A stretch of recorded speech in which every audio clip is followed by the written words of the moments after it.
things come to mind when you think about putting innovation into practice? And that could be challenges or it could be opportunities, key considerations to when you're putting, innovation into practice, when it comes to your own story as a university educator. So what else are you thinking about? What's important to you when you're, trying to embrace this idea of innovation? And Awneet, I'll ask you to tell me what you think of on that count. Yeah, it's a great question. I think about innovation, when I think about my classroom and innovating, I try to see the learning from the students' eyes. And I think part of that, understanding, knowing your students, understanding, young people today, where a university sits in their world and what they're hoping to get out of it. It can't be something that I just assume. So I spend time at the beginning of my courses to actually say, what are you hoping to get out of this class? What are you hoping to learn? And so, starting with a little bit of community building and connection building, relationship building helps me to think about what I need to do in the class in terms of innovations, so that I'm teaching to the students and that the students are seeing themselves in the curriculum and in the processes of learning that they're experiencing. And I would say that, the word into is an interesting word. It's about innovation in practice, and it's also an innovation to practice. So practicing innovation, it's not perfecting it. So even as educators, both of us, are recognized for our teaching. It's a work in progress always. And so I think recognizing and giving ourselves grace to know that trying, failing forward, as I would say, taking those risks as an educator, we're modeling that for our students. Because that's what they need to learn to do in the world. So I think it's important. So I'm quite explicit about saying, I'm going to try this today. Let's see how it goes. These are some of the things I'm hoping will happen. But let's see what happens. And so modeling that ability to take risk and having a fail forward attitude, having a positive and hopeful outlook is a big part of taking the bold step of innovation into our teaching and learning. And that's a really interesting combination of vulnerability and courage that I think we all have to have as educators. So Jeannette, I'll pose the same question to you in terms of what are you thinking about? What are the challenges and opportunities, when you're thinking about putting innovation into practice? It's really hard to change what you've been doing for years. I mean, when I shifted and started to do more alternate grading, it was really scary. Because it's so different from anything you've ever done before, potentially.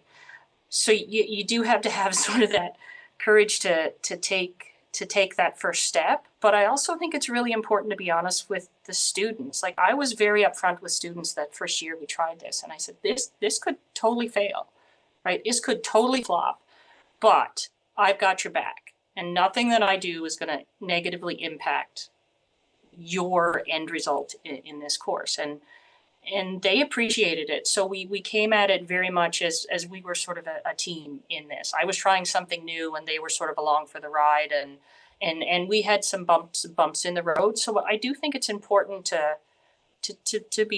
have those types of conversations with students and to let them know that that you have their back. So I'll leave that and then sort of go on with some other things. I mean, as you start to sort of read and look at how many different innovative ways there are teaching, it's hard to sort of decide, what do I need? I know I need to do something different, but what do I need to do? And something that really helped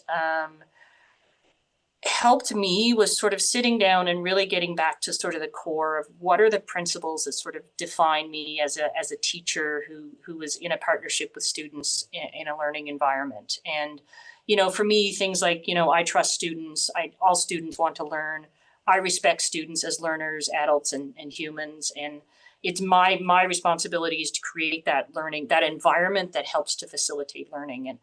And once I sort of had those things, I articulated those things for myself, then it became a whole lot easier to sort of decide, well, how do I do this? How do I facilitate this learning environment? And I think it's important, for me at least, it was important to sort of it's okay to just do something small. Like you don't have to blow up the course. You can do like one assignment and try that. I think it's also really important to sort of stay true to yourself and sort of be genuine with the students. So, because what works for me is not necessarily going to work for you or for Awneet, or so you have to go with who you are as a teacher and a person and what your principles are, and let that determine how you want to facilitate or create that learning environment.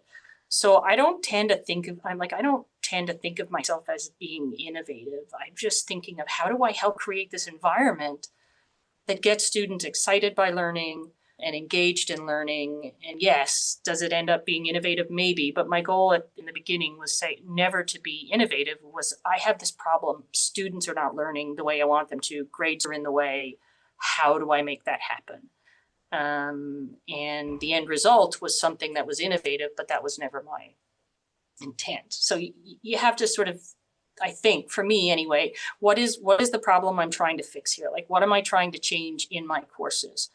And how best can I change that? And it may be something that's a big innovation, or it may be something very tiny that fundamentally flips the learning experience that you're creating for your students.